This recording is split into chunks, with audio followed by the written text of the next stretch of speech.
Evo, danes pa še za vas ena ideja krasnega, čudovitega izleta v Posočje. Lahko greste sami, lahko pa greste z nami. Vodil bo Jože Munih, ki je danes v moji družbi. To bo en tak energijski izlet.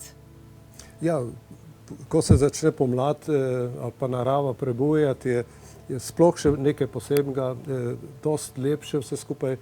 In tudi na teh mestih, oziroma kar bomo srečevali, so energijske točke, se pravi izviri zdravilni, energijski krogi, ki so bili pred toliko in toliko tisočletji zgrajeni, izvir Tolminke, ker ta dolina Tolminke je spomladu izredno lepa, in je res takrat najlepše pogledati, enkratno doživetje, tako da se to obišče.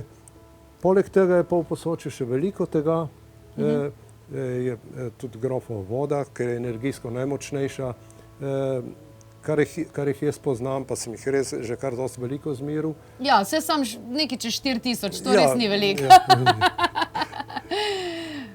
Tako da dosti tega sproščujočega sprehoda bo nekaj zahoditi, nekaj malčki med določenimi mesti se bomo tudi prepeljali z avtomobili, ampak bo enkratno doživetje in nazaj grede bomo lahko tudi zmerili že prej, recimo koliko ima posameznik energije, pa tudi potem recimo, da bo vsak videl, da je energijsko tudi obogatil svoje telo, skozi vse te obiske, skozi sprehode in dejansko tudi samo, če gremo v naravo, tudi če ne obiščemo nekih posebnih točk, je že za telo nekaj posebnega.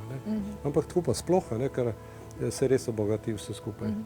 Na zadnje, ko smo bili sicer po zimi, je bilo, se spomnim, so ljudje že kar takoj v bistvu so se boljš počutili, lažje so hodili, sploh še potem, ko so pili to vodo. Se pravi, ni tukaj nekaj, kar se bo zgodilo čez 14 dni, takoj opaziš, da je drugače. Ne, da je to takoj.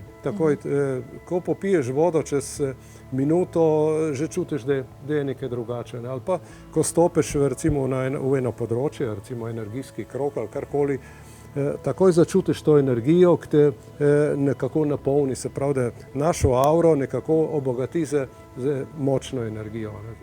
Jaz sem zelo hvaležna, ker ste me vi pravzaprav popeljali po teh točkah, ker opažam, da niso posebej označene, sam jih kar malo težko najdeš, ali pa se ti zdi, kaj pa je to, vse to pa dejansko ni nič takega.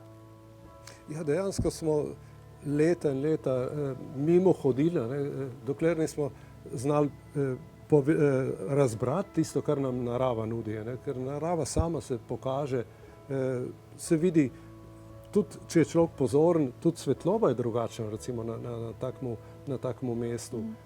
Rastlin je malček drugačen, ampak moraš biti pozoren. Pa če narediš fotografijo, lahko se tudi kaj čudnega naredi, ne? Tudi to. Jaz imam fotografijo pri grofovi vodi, se lepo vidi eno osebo kot neko boginjo. Tako da tudi to se zgodi dostikrat. Ker tudi pri eni jami, vem, da sem pa videl na zaslonu lepo žarek vijoličast, na fotografiji pa ne. Zanimivo. Evo, opremljeni moramo priti. Ampak, ko sem pa probal z nihalom, pa z roko, se je pa čutilo, se pa dalo odmeriti. Odlično. Tako da začutimo takoj. Takle program je na klepetobkavi.si objavljen, pa če se boste podali sami ali pa z nami, odločitev je vaša.